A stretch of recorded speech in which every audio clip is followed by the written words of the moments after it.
नमस्कार, बेधड़क खबर देख रहे हैं आप। मैं हूं आपके साथ शशांक और इस वक्त हम गोरखपुर जिले के भौवापार गांव में हैं।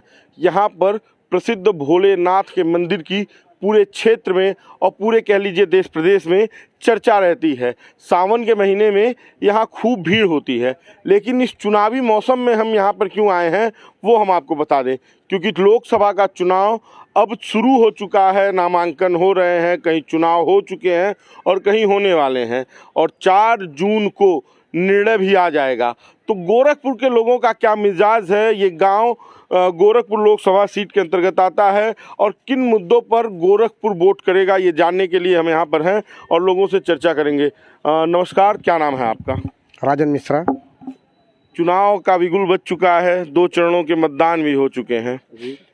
गोरखपुर में मतदान होने में समय है, लेकिन किन मुद्दों पर मतदान होगा और किस तरह का मतदान होगा गोरखपुर में इस बार? मतदान इस बार भी वही है, विकास का मुद्दा है और हिंदुत्व का मुद्दा है। हाँ, बेरोजगारी लोग कह रहे हैं, भ्रष्टाचार है, महंगाई है, तो इन सबसे हट के हिंदुत्व भारी रहेगा। हाँ, हाँ, मतलब इस बार फिर वही हिंदुत्व फिर वही और विकास तो हो ही रहा है। विकास में तो कोई वो नहीं है कि विकास नहीं हो रहा है। ठीक है, विकास के मायने आपके हिसाब से क्या है? अब विकास के मायने यही है कि मतलब जैसे डेवलपमेंट दिखाई दे। क्या दिखाई दे रहा है सरकार का डेवलपमेंट? अब सरकार का डेवलपमेंट जैसे गोरखपुर में तो दिखाई दे रहा है। ठीक है, हर तरफ रोड बन रहे हैं, फैक्ट्रियां हैं, निवेश हो रहा है, ये सब डेवलपमेंट के मायने हैं। यहाँ औद्योगिक प्राधिकरण ने खूब क्षेत्र छिका लिया है, फैक्ट्रियां खुल रही हैं। फैक्ट्रियां खुल रही हैं। रोजगार मिल रहा है कि नहीं आप लोगों को? नहीं, रोजगार तो है, रोजगार मिल रहा है। रोजगार है, मिल रहा है, उसमें कोई डाउट नहीं है। मिल रहा है कि देश और प्रदेश में? नहीं, गोरखपुर में है कि सरकारी नौकरी पेपर लीक हो जा रहे हैं। नहीं, अपने सिटी में ही मिल रहा है। पेपर जो लीक हो रहा है उस पर भी काम किया जा रहा है इस गवर्नमेंट में। ये सारा नहीं है और इसमें कोई डाउट नहीं है कि इस बार पेपर लीक नहीं होना चाहिए, इसमें तो कहीं ना कहीं कमी है। ये बिहार में तेजस्वी यादव जब तक उप मुख्यमंत्री थे तब तक खूब पेपर हुए, खूब नौकरियां बटी, और जैसे ही वहाँ सरकार बदली, मुख्यमंत्री वही, उप मुख्यमंत्री बदला, तो वहाँ पेपर लीक हो गया। लोग कह रहे हैं कि भाजपा में ही घोटाला है। नहीं, सरकार की और हो सकता है उनके गठबंधन में कहीं कुछ कमी रही हो। सरकार में वो नहीं है। मान लीजिए लीक होना कहीं बड़े स्तर पर नहीं हो सकता, मान लीजिए छोटे स्तर पर कहीं से लीकेज रहा हो। लेकिन तो किस मुद्दे पर इस बार आप लोग वोट करने वाले हैं? नहीं, विकास तो हो रहा है, विकास का मुद्दा है। फिर और बाकी सारी चीजें हैं तो अपने वहाँ काम तो हो ही रहा है। हम गोरखपुर की बात करते हैं तो गोरखपुर में बहुत काम हुआ। आप यहाँ जी आते जाते हैं? नहीं, रेगुलर में ही रहते हैं। रेगुलर बहुत आते हैं, हमेशा भोलेनाथ के भक्त हैं यहाँ, तो भोलेनाथ के भक्त हैं, यहाँ भी आते हैं, क्षेत्र में भी आते हैं, हम लोगों के घर भी आते हैं। हाँ, हम लोग तो जितना कोई भी कार्यक्रम हुआ अगर बुलाया गया तो हम लोगों के यहाँ आए। तो हम कैसे कहते हैं कि हमारे सांसद जी नहीं आते हैं? इस बार कहा जा रहा है कि निषाद मतलब काजल निषाद लड़ रही हैं, तो निषाद बड़ा डाइवर्ट हुए हैं। जैसे प्रवीण निषाद जब सपा में थे तो उनके साथ हुए। नहीं, ऐसा कुछ नहीं है। फिलहाल तो मान लीजिए प्रवीण निषाद और उनके पिताजी संजय निषाद, आज उन लोगों से बड़ा कोई निषाद वर्ग का प्रतिनिधि नहीं है।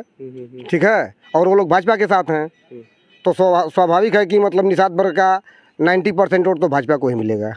हाँ, आप बताइए क्या विकास हुआ भौवापार में और क्या विकास हो रहा है गोरखपुर में और क्या हो रहा है देश में? बाबा मुजेश्वर नाथ धाम में परम पूज्य मुख्यमंत्री महाराज जी के द्वारा 6 करोड़ 24 लाख रुपया दिया गया इस मंदिर को। विकास की रफ्तार तेज है। मंदिर दिव्य, चारों तरफ बाउंड्री वाल हो गया, धर्मशाले बन गए, पोखरे का सुंदरीकरण हो गया, गर्भगृह में पत्थर वगैरह सब लग गए। तो यहाँ पे विकास हुआ, यहाँ पर पूरा विकास हुआ है। और भौवापार में परफॉर्मेंस ग्रांट का 16 करोड़ 24 लाख रुपया मुख्यमंत्री जी के द्वारा दिया भी गया है। तो भौवापार का विकास हुआ है, शहर का गोरखपुर इस शहर का भी विकास हो रहा है। क्या क्या दिख रहा है शहर में? अब शहर में दिख रहा है, देखिए अभी चिड़ियाघर बन गया, एम्स बन गया, फर्टिलाइजर बन गया, रामगढ़ ताल है, फर्टिलाइजर बन गया, पेप्सिको आ गई। हाँ, 6 लेन बन रहा है रामगढ़ ताल का। कह रहे हैं पेप्सिको की आपने चर्चा की, लोग कह रहे हैं पेप्सिको में बाहरी लोगों को रोजगार दिया रहा है, यहाँ के लोगों को भी। स्थानीय के साथ साथ बाहरियों को भी दिया जाए। यहाँ कह रहे हैं स्थानीय का बाइकाट है। नहीं, स्थानीय का बाइकाट नहीं है। रह गई चीज कि हर कंपनियों में एक प्रक्रिया होती है कर्मचारियों को वो करने की, तो सीधी तो मतलब ये तो है नहीं कि उसका ये है ना कि लोकल लोगों को रोजगार कैसे मिलेगा, जो यहाँ के स्थानीय लोग हैं, जो यहाँ अपनी रोजी रोटी कमाने के लिए घर परिवार छोड़ के, कोई लुधियाना है, कोई अम्बाला है, कोई जम्मू है, कोई असम है, कोई नागालैंड है। अब उसके लिए सरकार जो है अपनी प्लान तैयार कर रही है, उसके लिए विशेष वो है योगी विशेष जी के ऊपर, पैकेज की हाँ तैयारी विशेष पैकेज की तैयारी में है योगी जी, और उसके लिए जरूर कोई न कोई मतलब ऐसा स्थानीय बेरोजगारी मुद्दा नहीं है इस चुनाव में। बेरोजगारी मुद्दा है। बेरोजगारी तो ऐसा कभी हो ही नहीं सकता कि मुद्दा न रहे, लेकिन बेरोजगारी विकास पर से ऊपर का मुद्दा नहीं है, इतना बड़ा मुद्दा नहीं बन पाया है। महंगाई तो खैर समय का वो है और हर जगह है। 400 का सिलेंडर लोग कह रहे हैं, 900 हो गया, जैसे चुनाव आता है नहीं, जैसे लोग कहते हैं, जैसे विपक्ष के लोग हुआ कहते है, हैं, इनकम भी लोगों का बढ़ा हुआ है। आज से जैसे विपक्ष के लोग कहते हैं कि विकास एक सतत प्रक्रिया है, ठीक, ये मोदी जी का देन नहीं है, योगी जी का देन नहीं है, उसी तरह से महंगाई भी केवल मोदी जी और योगी जी का देन नहीं है, ये भी एक सतत प्रक्रिया है, बढ़ती रहेगी। हाँ, जैसे हम विकसित होंगे, जैसे हमारा विकास होगा, वैसे ही महंगाई भी बढ़ेगी। हाँ, महंगाई स्थिर नहीं रह सकती है। भैया आपके हिसाब से बताइए क्या काम हुआ है गोरखपुर में? अरे भैया संभल के सर, गोरखपुर में पहले के मुकाबले सर देखा जाए तो ट्रैफिक बहुत रहते, नियम लगे, ट्रैफिक नियम सही हो गया। ITMS आ गया, रोज चालान कट रहा है, पर चालान की तो सर जो नियम तोड़ रहा जो है, गलती करेगा उसके लिए तो सर जाहिर सी बात है सर, वो तो होगा ही। लेकिन अगर विकास की बात की जाए तो सर गोरखपुर में विकास काफी अच्छा है, हर जगह विकास के। गोरखपुर में पहले सड़कें काफी खराब थी, अब शहर की सड़कें देख लीजिए, 2 मिनट में आपको लगेगा गोरखनाथ से आपको गोलघर आने में। ट्रैफिक निकला, अगर ट्रैफिक नियम का पालन करें तो फिर आपको ना चालान लगेगा ना कुछ लगेगा सर। तो और क्या आपके हिसाब से क्या विकास दिख रहा है? और हमारे हिसाब से सर विकास तो ये है कि गोरखपुर में डेवलपमेंट के आधार पर सर और रोजगार के आधार पर सब कुछ अच्छा जा रहा है। और अगर गरीबों के लिए बात की जाए तो सर गरीबों के लिए भी है, मुफ्त राशन वगैरह ये सब तो भी सुविधाएं मुहैया कराई गई। लोग कह रहे हैं 5 किलो राशन से जिंदगी नहीं चलेगी, रोजगार की जरूरत अब सर तो क्या 10 किलो राशन थोड़ी ना दे दे सरकार? नहीं, 25 किलो भी राशन नहीं चाहिए, रोजगार चाहिए। रोजगार तो सर देखिए, अगर आदमी अपने ऊपर निपुण है तो रोजगार पा जाएगा। अगर आप कहिएगा कि रोजगार उसको लाके उसके दरवाजे तक तो छोड़ के नहीं जाएंगे वो। अगर रोजगार के लिए आपको थोड़ी सी मशक्कत करनी पड़ेगी सर, उसी के आधार पर सर आपको रोजगार मिलेगा। अब हम भी अपने आप को कहते हैं कि हम बेरोजगार हैं, तो फिर बेरोजगार तो है नहीं। अगर आप मेहनत नहीं करेगा आदमी तो फिर रोजगार कहाँ से? तो फिर रोजगार कहाँ से आएगा? सरकार नौकरी भी दे, आप ऑफिस नहीं जाएंगे, तनख्वाह कहाँ से? बिल्कुल सर जी। तो रोजगार के लिए सरकार की आप 2 ऐसी चीजें बताइए जो बेहतरीन तौर पे जमीन पे लागू है। मेरे हिसाब से तो सर 2 ऐसे काम जो जमीन पे दिख रहे हैं जिससे लोगों को रोजगार मिल रहा हो। सर मिल वगैरह चालू हो गया, मिल चालू हुआ, उसके बाद से सर कौन सी मिल चालू है? सर हमारी चीनी मिल चालू हुई, गन्ना मिल चालू हुई। कुशीनगर की बंद पड़ी हुई है, एक पिपराइच की चालू हुई है। पिपराइच की चालू है ना सर? एक चालू हुई है, एक चालू हुई है, वो भी अडानी के हाथ में है। सरकार का उसमें कोई योगदान नहीं। सरकार की कोई ऐसी योजना जो जमीन पे लागू हो जिससे लोगों को रोजगार के अवसर मिल रहे हों।